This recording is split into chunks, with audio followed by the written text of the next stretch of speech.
Mesdames et messieurs, bonsoir et bienvenue sur les ondes de votre chaîne privée Al Watania pour ce nouveau numéro de votre émission Décryptage. Et Décryptage, ce soir, nous allons un peu parler de la langue des signes, qui est une langue gestuelle et visuelle qui permet aux personnes sourdes de communiquer entre elles.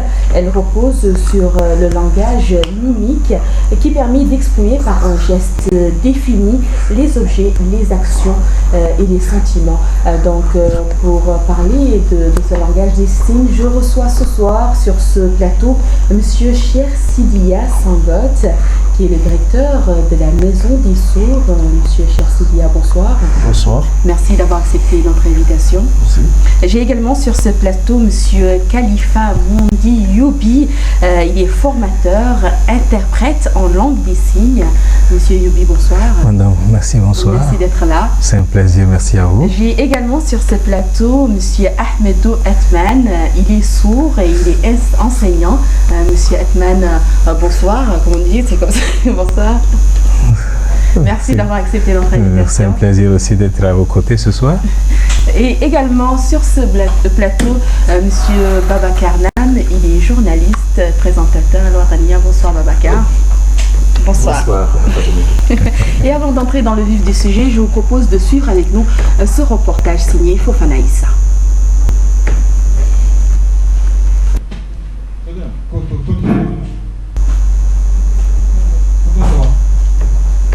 Donc voilà, ma première question est adressée à Monsieur Cheikh Sidiya Sangot. Pouvez nous présenter un peu Silent World? Oui, merci. La Silent Walk, qui est une ONG hollandaise qui opère dans une trentaine de pays en Afrique. Elle a pour mission essentielle la protection des enfants. C'est-à-dire que la Silent Walk s'investit à apporter son soutien aux enfants qui sont déshérités, aux enfants oubliés ou tout simplement aux enfants qui sont en difficulté. Et ce que fait la Silent Walk, c'est d'encourager les initiatives locales. Parce qu'en réalité aussi, peut-être directement apporter son soutien à l'enfant, mais à l'environnement de l'enfant et à la localité même où vit l'enfant. C'est ainsi que la Silent Walk s'investit dans le développement social par différentes actions, telles que dans le domaine de la santé par exemple. La Silent Walk encourage la construction des postes de santé. La Silent Walk aussi prend en charge les cas de chirurgie maxillofaciale, c'est-à-dire le plus souvent pour les cas de bec de lièvre, et ces gens sont évacués le plus souvent à l'étranger et la Silent Walk prend entièrement en charge de cette opération. Et aussi les appareillages orthopédiques, mais aussi la formation continue. Ça c'est dans le domaine de la santé, mais aussi dans le domaine du maraîchage, par exemple, encourager aussi dans le domaine de la nourriture, et encourager aussi les coopératives féminines, les encadrer, mais aussi dans le domaine de l'éducation. L'éducation parce que aussi c'est primordial pour l'enfant. La Silent Walk s'investit dans la construction des salles de santé, s'investit aussi dans ce domaine, dans la formation, mais aussi s'investit dans le domaine des personnes sourdes. Et vous avez combien de centres? Vous avez qu'un seul centre ici basé à Nouakchott? Oui, nous avons un centre qui est basé à Nouakchott et qui est d'ailleurs la représentation de Silent Walk, qui est communément appelée la Maison des Sourds. Parce que évidemment, l'action la plus visible de Silent Walk se situe au niveau de la promotion des personnes sourdes. Et à l'intérieur, vous avez pensé un peu à ces enfants qui sont sourds, qui se trouvent à l'intérieur du pays? Oui, bien sûr. Nous menons déjà des actions de sensibilisation au niveau de l'intérieur du pays. Personnellement, j'ai eu à faire quelques régions, je voulais citer le Guy-de-Maha, le Gorgol et Nouadhibou. Et nous essayons là d'organiser les associations d'abord, que les parents s'organisent en association pour prendre en charge, parce qu'en général, les ONG ne viennent qu'en appui. Il faudrait que les parents soient en première ligne et ainsi chercher maintenant à ouvrir des écoles. Et dès lors qu'il y a une structure qui est là ou bien il y a un terrain qui est disponible, la Silent Walk peut se permettre de construire ou de réhabiliter des salles de classe et ensuite mettre l'équipement à disposition. Monsieur le directeur, je vous propose de suivre avec nous ce reportage signé Fofana Issa. Nous avions eu un petit problème technique tout à l'heure, suivons ce reportage. En effet, la Maison des Sourds de Nouakchott est la représentation de la structure privée internationale de bienfaisance, d'assistance sociale et sanitaire appelée Silent Walk. Mais l'intervention de la Silent Walk en Mauritanie se focalise surtout sur la prise en charge et la démarginalisation des personnes sourdes enfermées dans leur handicap. En 2010, une réforme s'imposait dans le sens d'intensifier l'assistance du centre à ces handicapés. Ainsi a été créé le centre de formation professionnelle, seul centre de cette nature dans la sous-région spécialisé dans la prise en charge des sourds et renfermant 4 spécialités académiques. Néanmoins, des difficultés structurelles de prise en charge, telles l'hébergement, pouvaient survenir vu que le site est unique dans la sous-région et reçoit les invalides des pays voisins et de l'intérieur du pays, créant parfois un sureffectif imprévu difficile à réguler. On serait donc tenté de se poser la question: quel est l'apport des pouvoirs publics pour un programme aussi louable? Nous ne bénéficions pas de subventions de l'État. Tout ce qui est ici est pris en charge par la Silent Walk entièrement. Seulement, par rapport à l'État maintenant, avec des organismes tels que l'INAP qui finance la formation, nous avons de très bonnes relations et nous espérons tantôt pouvoir bénéficier de ces actions. Qu'à cela ne tienne, malgré ces difficultés, les normes quantitatives pour une formation de qualité restent de rigueur, comme le souligne le directeur. La Silent Walk maintenant, soucieuse de l'éducation des enfants sourds, c'est vrai, il faut faire des infrastructures, il faut faire des écoles, c'est vrai qu'il faut financer les équipements, mais il faut avoir des enseignants qualifiés par rapport à la pédagogie spéciale des sourds. C'est pourquoi la Silent Walk a financé cette année une formation de 4 mois. Alors, pour cette formation de 4 mois, il y aura différents modules. Il y aura la pédagogie spéciale, il y aura la langue colorée, il y aura le langage des signes, il y aura l'informatique et il y aura l'alphabétisation. Alors ça se fera pendant 4 mois, ça a débuté dans le mois de juillet et ça se termine en octobre. La formatrice chargée de la langue colorée nous définit ici le concept. Langue colorée, c'est une langue conçue pour les personnes sourdes, mais qui demande plus de GCL, autrement dit la langue des signes. À côté des langues des signes, il y a d'autres techniques qui s'ajoutent, telles que le dessin et les pictogrammes, entre autres. Avec cette méthode, on peut apprendre comme aux enfants à lire et à écrire et s'épanouir à partir de cette technique. Le formateur et interprète togolais en langue de signes nous situe sur sa présence aux côtés de ses confrères mauritaniens afin de sortir de la marginalisation ces invalides de l'audition. Apporter cette formation pour que tous ceux-là aussi qui sont là puissent bénéficier des connaissances que nous avons eu à acquérir sur le terrain et avec nos formations pour aussi pouvoir encadrer les enfants sourds que nous avons en Mauritanie. Ce programme est d'une nature exponentielle, comme le soutient d'ailleurs la directrice du centre de ressources de la petite enfance au 6e arrondissement de Nouakchott. Cette formation a une dimension, une haute dimension, parce que ça regroupe une sous-région des Sénégalais, des Maliens, des Togolais et des ressortissants de toutes les régions de la Mauritanie.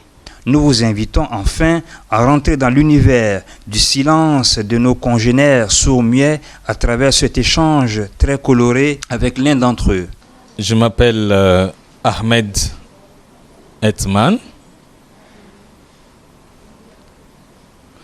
C'est ça mon nom en langue des signes. Je suis enseignant des sourds en Mauritanie, à Nouakchott ici. Et nous sommes arrivés de plusieurs localités. Il y en a qui sont venus du Sénégal, du Mali et des amis aussi qui sont venus de l'intérieur de Mauritanie. Voilà donc une preuve palpable que l'homme a été conçu pour s'adapter à toutes les situations, surtout les moins confortables. À cœur vaillant donc, rien d'impossible. Merci à vous, Prof Anaïssa. Monsieur Khalifa Mondi-Yobi, vous êtes formateur interprète en langue des signes. Qu'est-ce que la langue des signes? Merci, madame. La langue des signes, c'est une langue comme toute autre langue, gestuelle, visuelle, qui permet aux personnes sourdes et ou malentendantes de pouvoir communiquer entre elles ou avec toute autre personne aussi habilitée à pouvoir communiquer avec ces personnes par cette langue. Donc c'est, disons, une combinaison de signes, mais pourquoi nous appelons ça langue? C'est parce qu'elle a aussi une syntaxe, comme toute autre langue. Donc elle a sa structure, et comment elle s'utilise, c'est toujours par les gestes. Justement, quelle est l'importance de cette langue? L'importance de cette langue, vous savez, aucune culture, aucune connaissance ne peut s'acquérir sans une langue. Et pour pouvoir permettre aussi que ces enfants sourds puissent aussi aller à l'école, il faut que ça passe par une langue. Sinon, nous ne pourrons pas transmettre toutes les connaissances que nous avons ou tout ce que nous avons à leur transmettre. Ce ne sera que par une langue. Donc l'importance de cette langue, il faut qu'elle existe et même voire officialisée pour pouvoir permettre aussi à ces personnes de pouvoir avoir accès à l'éducation, comme le stipulent nos conventions relatives aux droits des personnes handicapées. Et comment ça se passe chez vous, recevoir un malentendant à bas âge? Comment vous faites pour que cet enfant puisse communiquer avec les autres, pour qu'il se sente à l'aise? Parce qu'en fait, ces enfants se sentent en fait rejetés par la société. Et c'est vrai, même il y a certains parents, comme vous le dites, rejetés par la société. Il y a certains parents qui n'admettent pas encore le handicap de leur enfant. Mais avec nous, ayant été formés à cela, nous acceptons ces enfants parce que c'est notre mission. Et déjà, comme vous le dites, à bas âge, ils ont besoin aussi d'être pris en charge. Parce qu'un enfant qui va grandir sans langue, sans connaissance, vous imaginez l'état que l'enfant va traîner toute sa vie. Et ça devient déjà un poids pour la société. Donc ces enfants-là, quand nous les recevons, nous essayons déjà, depuis le bas âge, et de pouvoir leur transmettre tout ce qui nous entoure, les entoure, mais surtout avec la langue des signes. Une langue qui est adaptée à leur situation, à leur handicap. Monsieur Khalifa, moi j'ai une question pour Ahmed. Je voudrais savoir quel est son jugement, le jugement qu'il a de l'éducation des enfants sourds aujourd'hui en Mauritanie.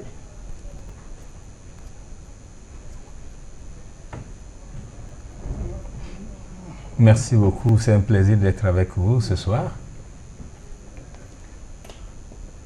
Aujourd'hui, nous allons dire que nous sommes contents parce que les choses ont évolué un peu. Et ceci grâce à Salentwek qui est arrivé pour sortir les personnes sourdes d'une situation inconfortable. Et nous allons dire aujourd'hui qu'avec l'éducation des personnes sourdes, nous avons aujourd'hui des structures qui sont là, disponibles, où les enfants sourds aussi peuvent avoir accès à une éducation. Et pour éduquer ces personnes sourdes ou ces enfants sourds, il faut toujours des techniques et des méthodes appropriées.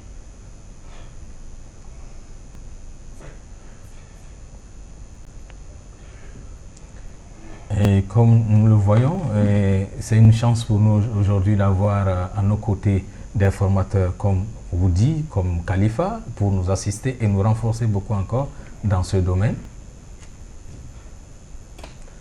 Et ça a été un grand plaisir. Ces formateurs ont été à la hauteur de leur tâche, surtout sur ce qui concerne la langue des signes américaine. Nous avons acquis beaucoup de choses parce que ici, en Mauritanie, c'était une première difficulté. La langue des signes qui devait être réellement adaptée à la situation de l'enfant sourd. Et justement, parlant de... Vous avez parlé tout de suite de la Mauritanie. Comment il se sent dans la vie courante? Comment ça se passe avec ses amis, vu qu'il est sourd, qu'il est muet? Et ne se sent-il pas un peu rejeté par la société?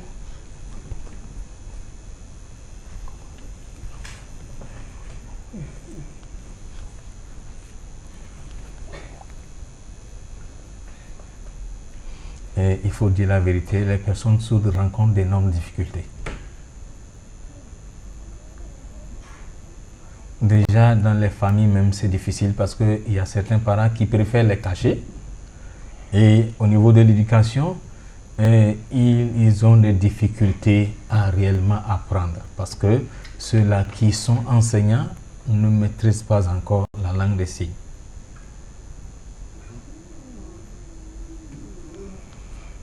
Mais avec leur entourage, généralement, il y en a qui comprennent leur situation, qui essaient de collaborer avec eux, parfois à la maison en famille, parfois entre eux en personne sourde, ou parfois quelques amis autour d'eux.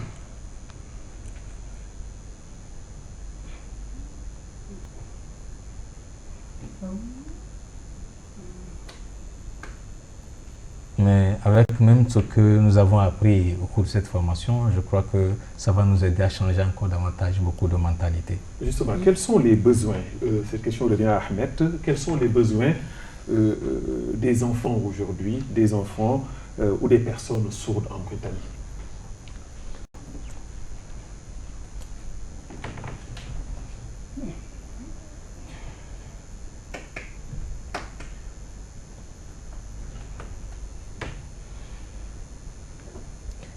Avoir les difficultés que nous rencontrons ici en Mauritanie, il faut dire que la grande partie de nos enseignants ne maîtrisent pas la langue des signes.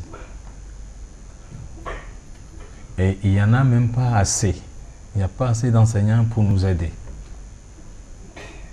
Et nous n'avons pas aussi un grand soutien en tant que tel de l'État. Parce que les besoins sont énormes. Et cette communauté de sourds s'agrandit aujourd'hui.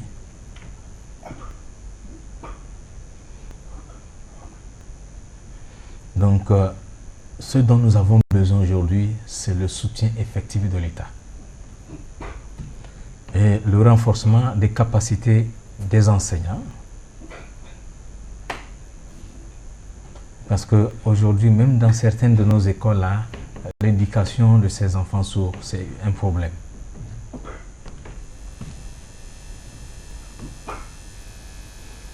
Donc, nous avons aussi besoin que ces enseignants soient renforcés et nous avons besoin aussi des interprètes. C'est important ce qu'il a dit. Je reviens à monsieur le directeur, monsieur Sangot. Monsieur Sangot, aujourd'hui, ce que Ahmed a dit est tellement émouvant, très important, ce qu'il vient de dire. Aujourd'hui, est-ce qu'on peut dire que vous avez atteint votre objectif en tant que directeur de cette maison des sourds? Oui, ce serait difficile de dire que nous avons atteint notre objectif comme ça, mais ce qui est sûr que nous avons fait un pas. Et un pas assez intéressant. D'abord, dans le domaine de la promotion des personnes sourdes, la Silent Walk déjà a fait quelque chose d'extraordinaire et je pense qu'il y ait une référence. C'est-à-dire que déjà, vous avez parlé tout de suite du centre de formation professionnelle qui est unique dans la sous-région.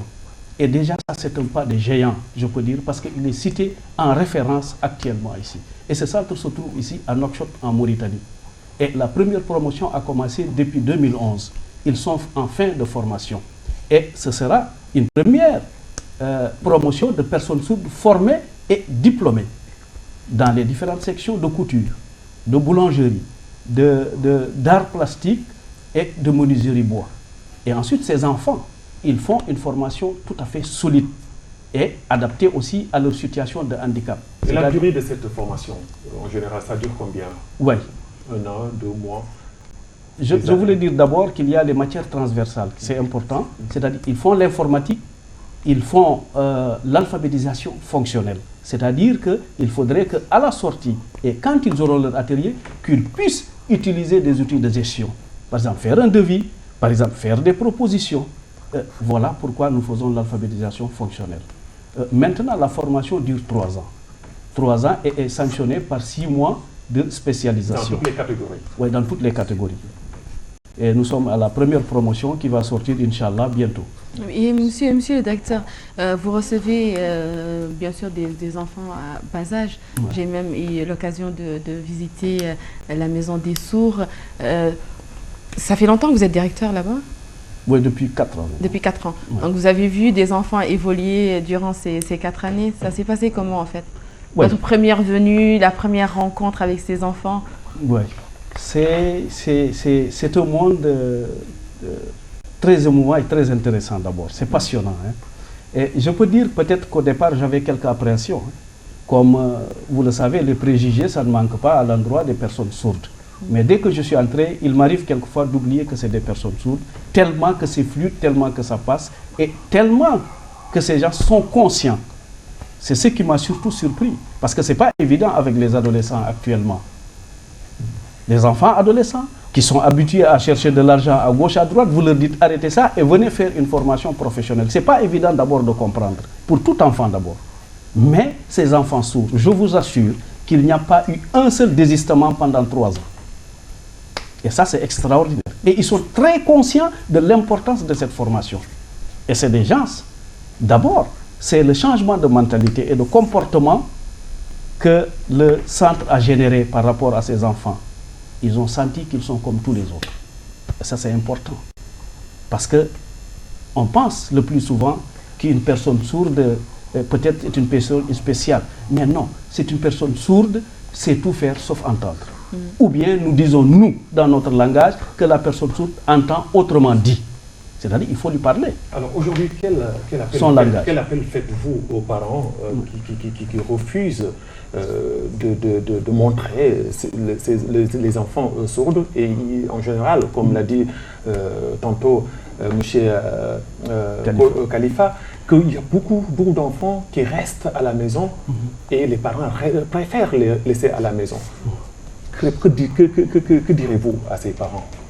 À ces parents, d'abord, la Silent Walk et la Maison des Sourds mènent une campagne de sensibilisation.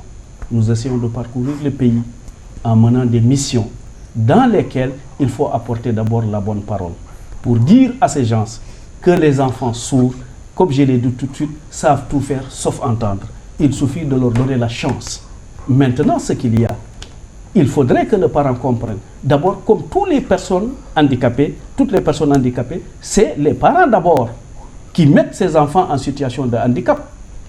Parce qu'ils le conçoivent et ils l'acceptent en tant que tel. Alors, tel n'est pas le cas. Il faut les aider, il faut les accompagner et on verra qu'ils sont capables de tout faire.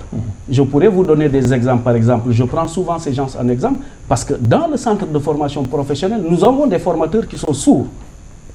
Et ça, c'est pour donner l'exemple. Et des enseignants sourds. Et nous ne les avons pas pris par sentiment. Nous les avons pris par des références, par CV. Et ils sont excellents dans leur domaine de compétences. Je peux donner l'exemple de M. Mohamed Sidi, qui est le formateur en art plastique, qui a son bac, qui a fait l'école Bergerac de France, et qui est actuellement le meilleur formateur du centre.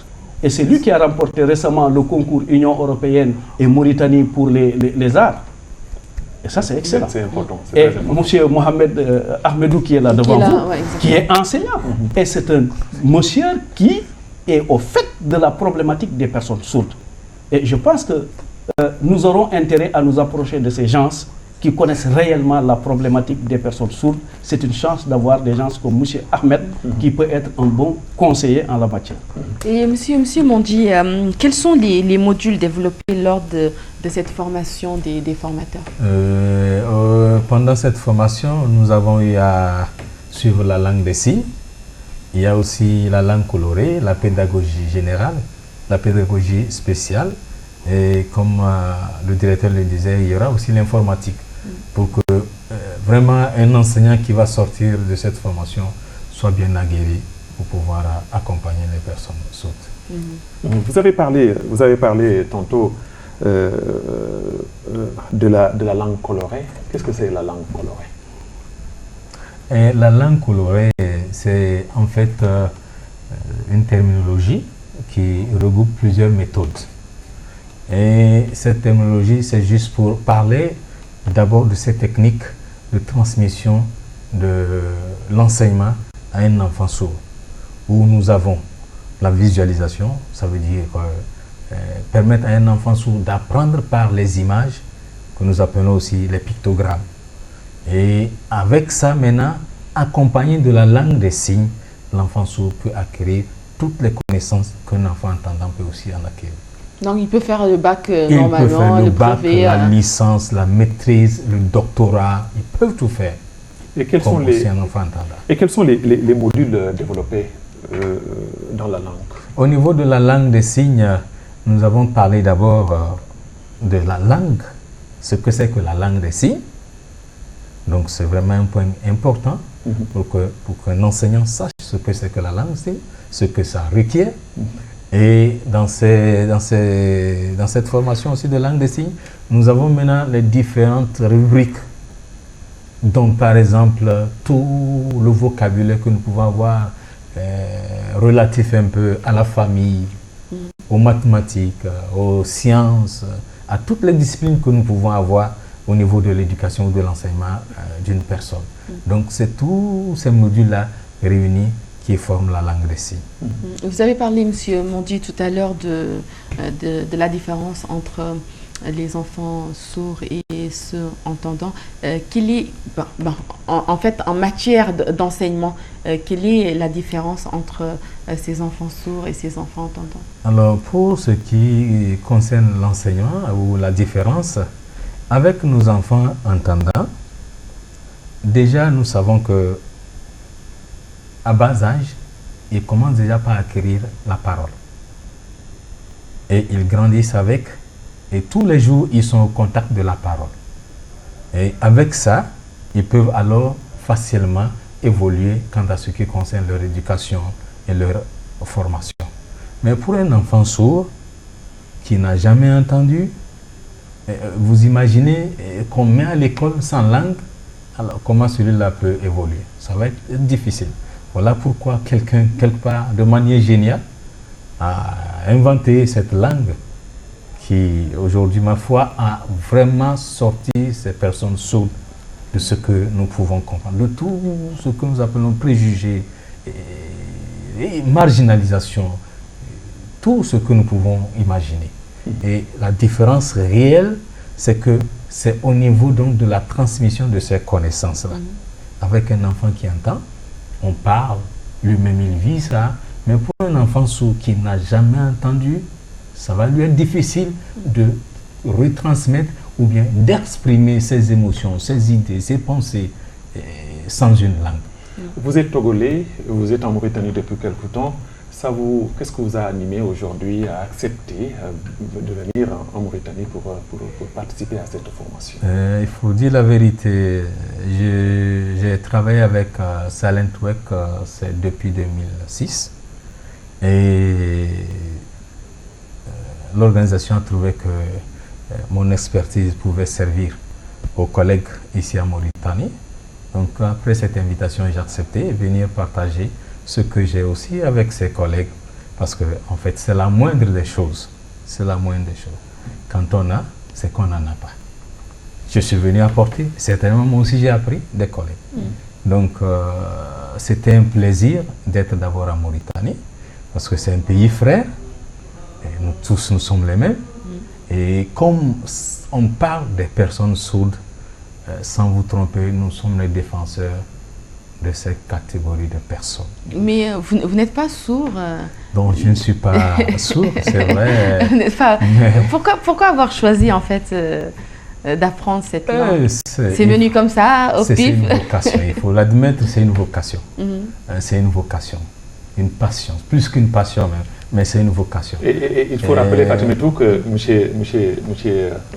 Mondi est enseignant de formation et je voudrais savoir qu'est-ce qui l'a animé aussi à choisir ce métier, quoi. Je veux dire l'éducation des langues des signes. Il faut se dire que, comme je le disais tantôt, c'est une vocation. Quand vous avez la passion d'aider quelqu'un, d'apporter aussi ce que vous pouvez lui apporter pour lui permettre de s'épanouir, je crois que vous êtes contraint de lui apporter cela. J'avais autour de moi des personnes sourdes, des enfants sourds. Et quand nous on allait à l'école, cela avait des difficultés d'avoir accès à l'éducation. Parce qu'en ce moment, personne n'y pensait. Il faut dire la vérité. Mais à un moment donné, quand des gens ont commencé à penser à cela, on s'est dit que, tiens, c'est l'occasion. Que le sentiment qu'on avait, pourquoi pas aider, pourquoi pas apporter aussi ce que nous pouvons apporter pour que ces personnes-là aussi puissent être, disons, au même pied d'égalité que nous. C'est ce qui nous a poussé. Monsieur le directeur, Monsieur Sangote, comment se passe en fait cette sensibilisation que vous êtes en train de faire? Oui, la sensibilisation, ça se passe très bien. D'ailleurs, peut-être qu'il y a toujours quelques difficultés, mais dans l'ensemble, nous disons que nous avons trouvé des oreilles attentives. Je peux citer un exemple, peut-être c'est une occasion pour moi de profiter pour remercier aussi ces gens, D'abord, les parents eux-mêmes, par la sensibilisation, parce qu'ils sont les premiers acteurs, comme je l'ai dit tantôt. Il fallait d'abord les organiser, il fallait les sensibiliser pour leur montrer que leurs enfants sont capables d'être comme les autres, si on veut bien leur donner cette chance. Et là, ils ont été très réceptifs et d'ailleurs, ils s'organisent le plus souvent en association. Mais aussi, les autorités académiques. Ça, c'est extrêmement important pour moi parce que aussi bien au Guidemaha, au Gorgol qu'à Nouadhibou, dès lors que nous avons fait des sensibilisations auprès de ces gens, et automatiquement, ils se mettent à notre disposition. Je peux donner l'exemple de l'école 1 de Kaedi, ils ont mis des salles de classe. Et ça, c'est le DREN qui l'a fait. Sa volonté a donné des salles de classe pour les écoles des sourds et ce que la Silent Walk a réfectionné. C'est la même chose au Guidemaha où ils ont donné une partie de l'école publique et la Silent Walk a fait les constructions. Et à Nouadhibou, actuellement, ils nous ont donné l'école 4 de Khairan.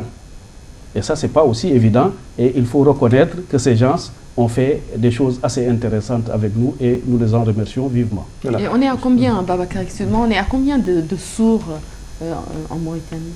Oui, nous n'avons pas le nombre exact parce que les statistiques, je ne pense pas, même au niveau du ministère de l'Action sociale, je ne pense pas qu'il y a des chiffres exacts, mais nous savons que le nombre est très élevé. Et ça, je peux le dire. Pourquoi pas de statistiques? Oui. Bon. Surtout par rapport aux missions que moi je suis en train de mener, parce que je le vois sur le terrain. En faisant ces missions, j'amène en même temps des fiches de recensement que je laisse à nos partenaires là-bas qui sont chargés de faire le recensement. Vous allez dans des familles où vous trouvez facilement 5, 4 personnes de même père et de même mère. Ah bon? Vous l'avez vu avec moi, par exemple, les images qu'on vous a montrées, qui sont de même famille. Et ça, c'est très courant ici en Mauritanie. Il y en a beaucoup.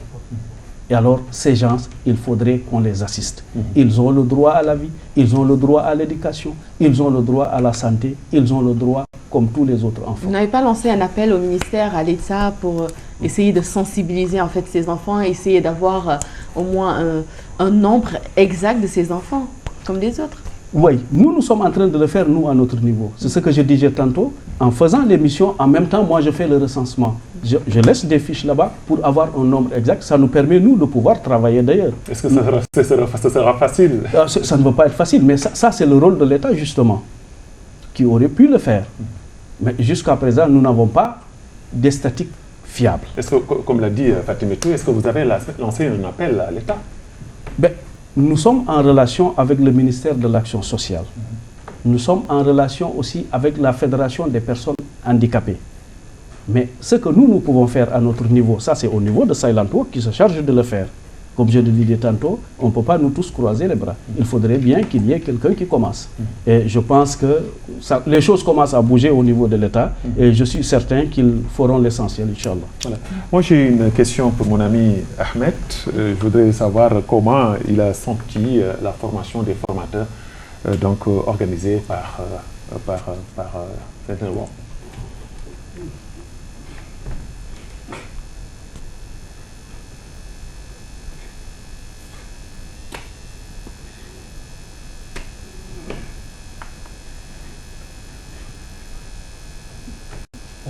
Comme on l'avait dit tantôt, il y a d'énormes difficultés ici en Mauritanie. L'école des sourds, par exemple, c'est une école qui est vraiment en train de faire un grand travail par rapport aux autres centres qui accueillent les personnes sourdes.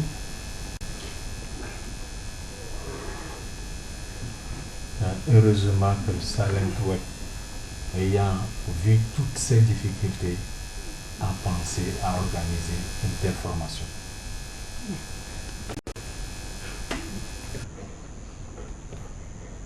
Et c'est parce qu'elle était avisée, la présidente était avisée donc, de tous ces problèmes-là qui minent ces écoles-là, qui a fait qu'elle a pensé à une telle formation.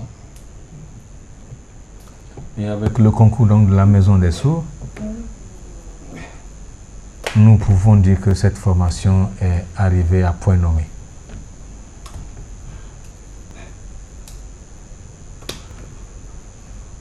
Et surtout cette formation qui touche la pédagogie générale, la pédagogie spéciale, la langue des signes, la langue colorée, nous allons dire que nous sommes très bien renforcés.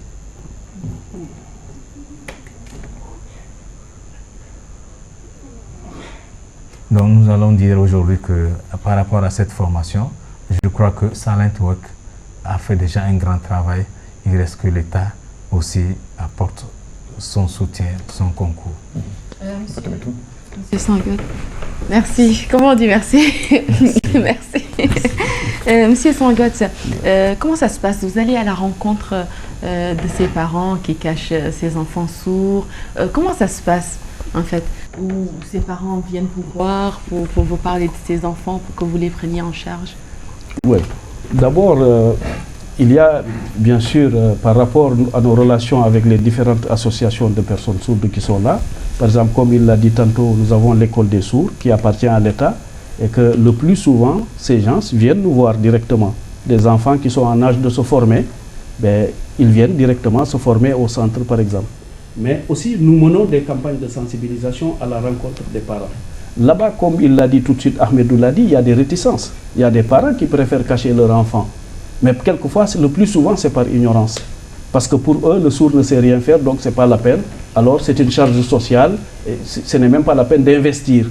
Alors, nous essaierons, nous, de renverser la tendance, de leur faire comprendre qu'il y a des possibilités, de leur faire comprendre que le sourd sait tout faire sauf entendre ou entendre autrement dit. Alors, nous essayons de porter cette bonne parole.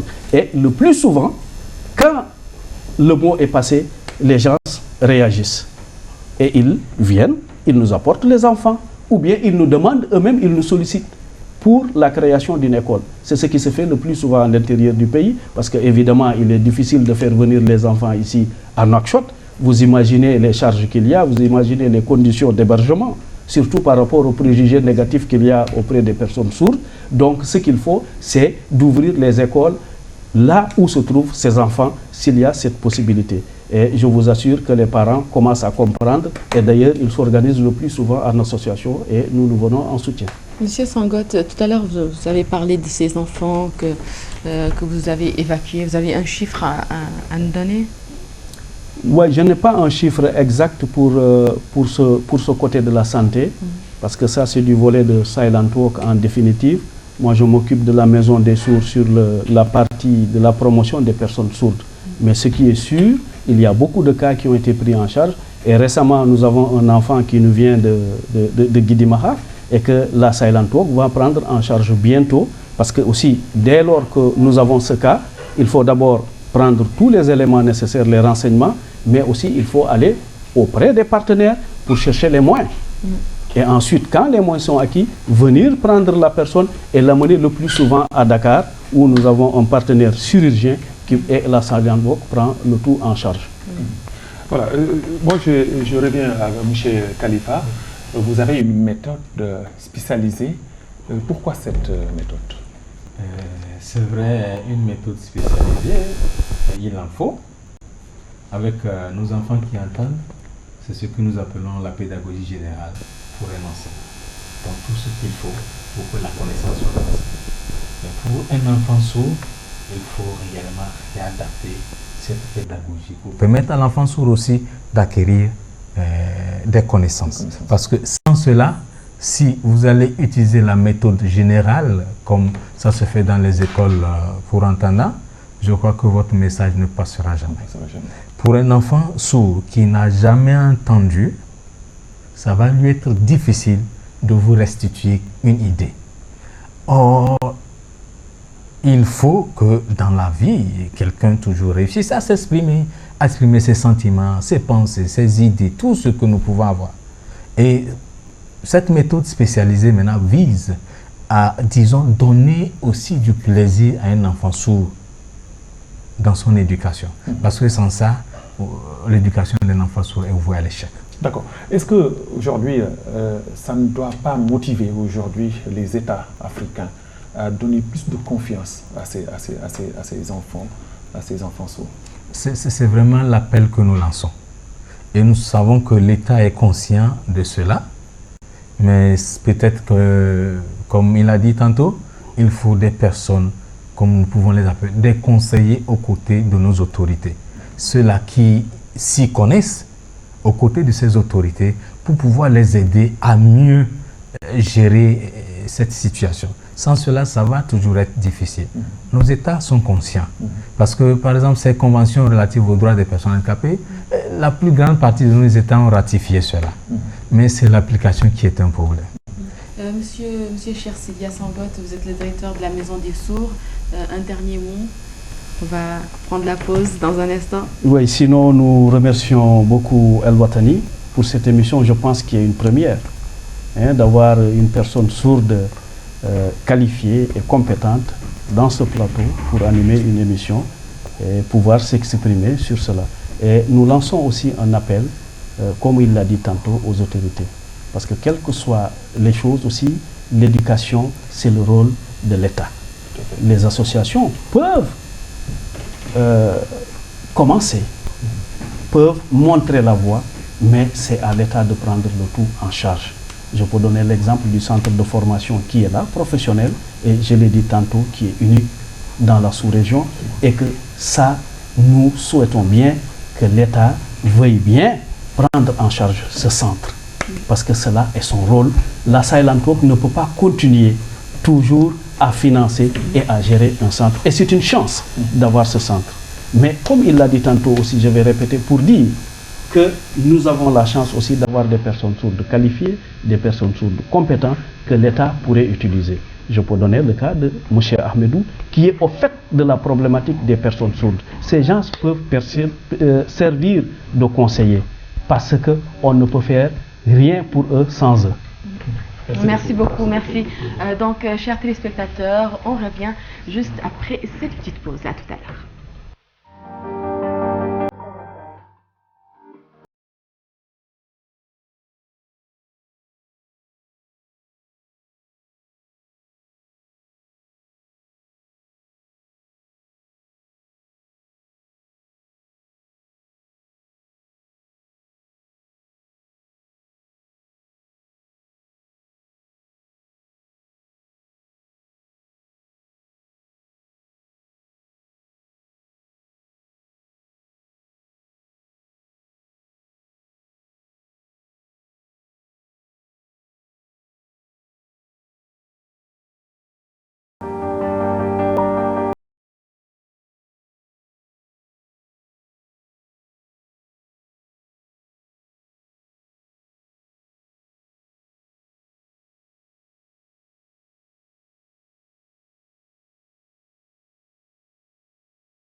Merci, chers téléspectateurs, de vous joindre à nous pour la deuxième partie de votre émission Décryptage.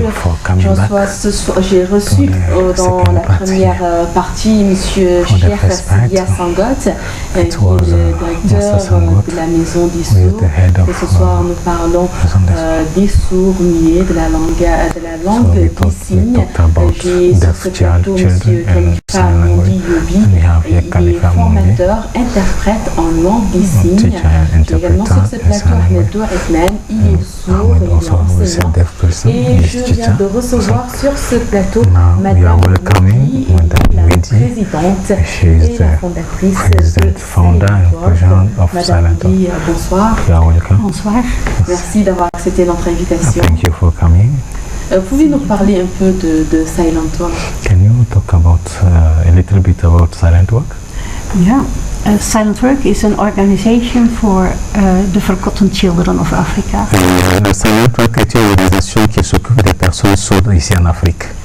And we are specialized in deaf children. So Nous sommes plus spécialisés dans le handicap auditif. We do other things, especially in Mauritania, about clean drink water. Nous avons aussi fait quand même beaucoup d'actions ici en Mauritanie, plus particulièrement dans le domaine de l'hydraulique, agriculture, le domaine de l'agriculture, santé, le domaine de la santé, education, et de l'éducation, job coaching, please. Employer. Work for women, for example, work projects for women. La prise en charge des femmes aussi dans le milieu rural. Mais peut-être always the deaf child in our head, because. Mais dans tout ceci là, c'est la personne sourde en tête. En tête. Et ça se passe comment avec ces enfants sourds? C'est votre première fois en Mauritanie? It is your first time being in Mauritania, or no. How do you handle this kind of deaf children? I am in Mauritania now almost 20 years, every year, 2 times. Elle est même mauritanienne déjà, ça fait plus de 20 ans. So that is the reason that I meet a lot of deaf persons and deaf children. Ce qui a fait que déjà elle a rencontré beaucoup de personnes sourdes et beaucoup d'enfants sourds aussi. With our traveling in different places and areas in Mauritania. Avec nos déplacements dans les différents lieux ici en Mauritanie. And most of the children don't go to school. Et la plus grande partie de ces enfants-là ne vont pas à l'école. Et donc vous les prenez totalement en charge? Are you taking care of them most of the time in the whole, or maybe in half? Yeah, we try to do so much as possible. C'est vrai, nous essayons de faire ce que nous pouvons faire. Donc le maximum. Elle a dit qu'elle est en Mauritanie depuis plus de 20 ans ou 20 ans. Alors aujourd'hui, est-ce qu'on peut dire voilà, est-ce qu'on peut dire aujourd'hui qu'elle a choisi la Mauritanie comme sa deuxième patrie? Do you want to say that you have chosen Mauritania like your second country? Yes. Yes. Donc, ma question va à monsieur Ahmed. Monsieur Ahmed, quelles sont vos perspectives?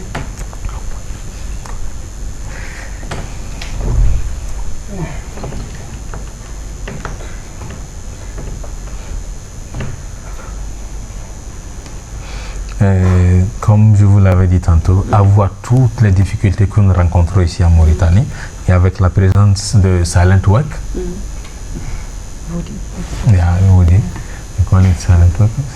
et elle a beaucoup investi.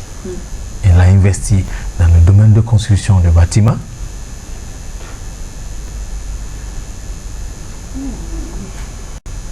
Et dans le domaine de l'éducation, elle a beaucoup apporté pour l'épanouissement de ces personnes-là.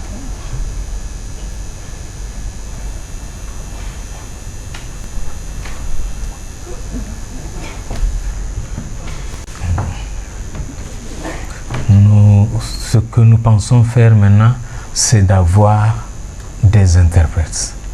C'est ça, une de nos perspectives, d'avoir des interprètes. Mais est-ce qu'il a un jour, par exemple, pris un CV, il l'a déposé quelque part, dans un ministère, dans une boîte privée et autres?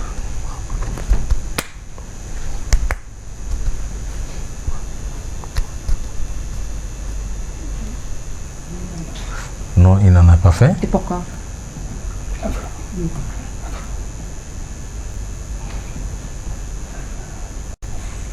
Avant, il n'avait pas pensé à quelque chose comme ça. Mais c'est lors de ses voyages à l'extérieur du pays, par exemple en Tunisie, qui lui ont permis de découvrir beaucoup de choses, voir comment les personnes pouvaient évoluer, travailler et être même de grands leaders. Et à son retour en Mauritanie, il s'est rendu compte que vraiment il y avait une différence. En Tunisie, au Maroc, comparé donc à notre pays, la Mauritanie,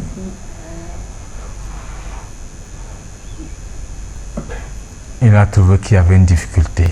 C'est lorsqu'il avait voyagé lors d'une conférence de la Fédération mondiale des sourds en Finlande, et il y avait beaucoup de pays qui étaient là.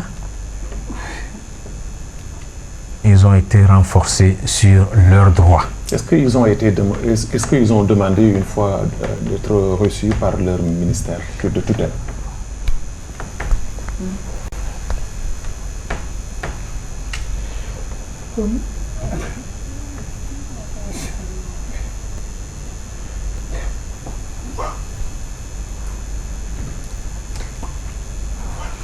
Et c'est vrai, ils n'ont jamais été reçus.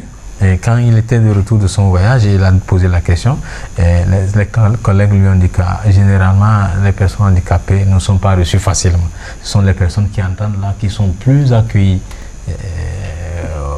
au niveau de ces autorités. Est-ce qu'il a un message à lancer aujourd'hui à l'État mauritanien?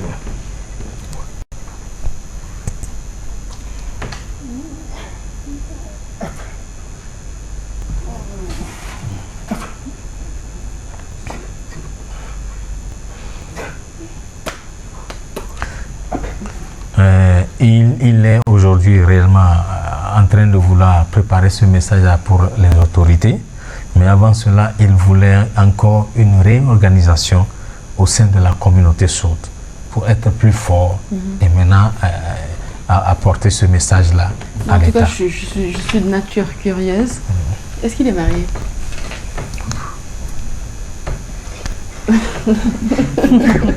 C'est vrai, il s'est marié une fois, mais ils ne sont plus ensemble. Ah d'accord.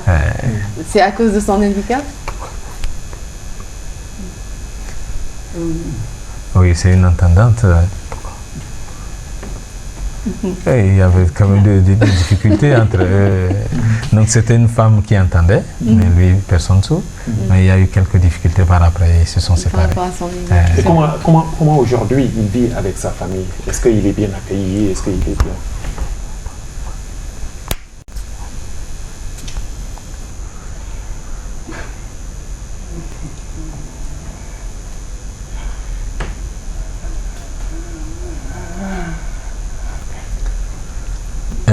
Il est bien accueilli dans la famille.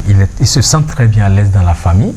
Pourquoi? Parce qu'il a un frère qui entend, qui l'a coopté, formé et qui l'assiste aujourd'hui en interprétariat. Le temps qui nous est imparti arrive presque à sa fin, donc allez-y. Et il a aussi une sœur qui est un peu malentendante et qui est aussi interprète. Donc le mot de la fin, monsieur, quel appel lancez-vous? Sincèrement, nous voulons dire un grand merci à la chaîne d'avoir vraiment voulu qu'il y ait une assise comme ça. Merci beaucoup pour votre contribution et c'est ce qu'il fallait. Et merci à tous les camarades ou collègues qui étaient aussi à la formation parce qu'ils nous ont prouvé qu'ils étaient aussi prêts à recevoir une formation. Mais maintenant, c'est pour dire peut-être à l'État qu'il y a une compétence aujourd'hui sur le terrain qui peut être exploitée. Donc, l'appel, c'est que vraiment, il faut que nos enfants soient aussi aillent à l'école. Madame Woody, vous êtes la présidente fondatrice de Silent Work. Quel est le mot de la fin? What is your last word? I hope in the future in Mauritania that all the deaf children can go to school. Tout son espoir, c'est de voir tous les enfants sourds demain aller à l'école ici en Mauritanie. Because they have the right. Parce qu'ils ont aussi le droit d'aller à l'école. And they needed to feel themselves happy. Et ils veulent aussi se faire plaisir. Every person in the world likes to communicate with others and make friends. Toute personne dans le monde là voudrait aussi communiquer avec quelqu'un et se faire des amis. And but without communication, without sign language, but also without information, you cannot tell the other what you feel, and the other cannot tell you what you feel. Sans la langue des signes, sans la communication, tu ne peux pas exprimer tes sentiments ou dire ce que tu ressens, ce que tu veux, ce que tu attends de quelqu'un. Yeah, thank you very much. Thank you very much. Et Monsieur Ahmed, le mot de la fin.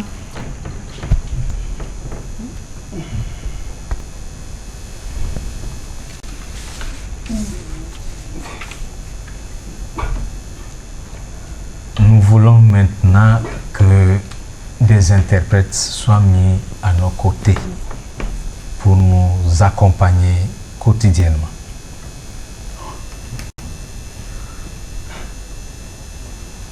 Pourquoi? Parce que quand les personnes sourdes, par exemple, qui tombent malades et qui veulent aller se faire consulter, peut-être une personne sourde ayant peut-être un mal à la dent qui va à l'hôpital, il ne saura comment expliquer réellement la douleur au médecin. Donc dans son effort de vouloir se faire comprendre, le médecin risque de comprendre autrement le message qu'il est en train de donner. Et peut-être faire une mauvaise prescription dans le traitement de cette douleur. Et ça peut être fatal à une personne, comme une personne sourde aussi.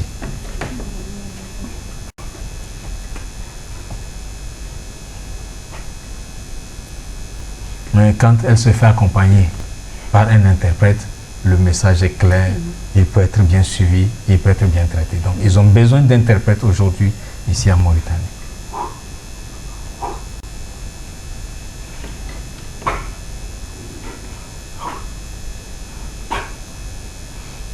Et il faut que vraiment ils soient un aussi grand nombre et que ce soit qu'ils soient à la charge de l'État pour pouvoir les accompagner. Ce n'est pas seulement le côté médical, il y a le côté police. Peut-être on peut prendre un enfant sourd dans la rue, peut-être commencer par le bastonner croyant qu'il entend, il va dire qu'il est sourd, on va dire qu'il simule être sourd. Avec ça, quand il y a un interprète à côté, il peut exprimer ses besoins, se faire justice. Merci beaucoup, Babacar. Voilà, Fatimetou, moi je dirais merci à nos invités. C'est un plaisir de vous recevoir aujourd'hui dans notre plateau. Mais c'est une émission frappante, émouvante. Et je demanderai tout simplement à l'État, à nos autorités, de vraiment de venir en aide à ces gens. Parce qu'ils en ont vraiment besoin. Et merci. Et à la semaine prochaine. Merci beaucoup, Babacar. Je rappelle que vous êtes journaliste, présentateur ici à l'Ouattania. J'ai eu le plaisir et l'honneur de recevoir sur ce plateau aujourd'hui M. Cheikh Sidia Sangot. Il est directeur de la Maison des Sourds. Khalifa Mondi Yobi, fondateur interprète en langue des signes. Monsieur Ahmedou Athman, il est sourd, enseignant. Merci beaucoup. J'ai eu également l'honneur de recevoir Madame Woody, la présidente fondatrice de Silent Work. Merci à tous. Merci Athman. Donc on dit merci comme ça. Merci beaucoup. Merci, un grand merci à toute l'équipe technique qui ont permis de suivre cette émission chez vous. Donc mention spéciale à Seyidna Ali, caméraman, à Rabat, à Tafa, à Ndiaga, à Pablo Diakité et à Shenan. Merci à vous, chers téléspectateurs. Je vous retrouve dans 15 jours pour un nouveau numéro de votre émission Décryptage. Les programmes se poursuivent sur votre chaîne privée à l'Ouattania. Très bonne soirée à tous.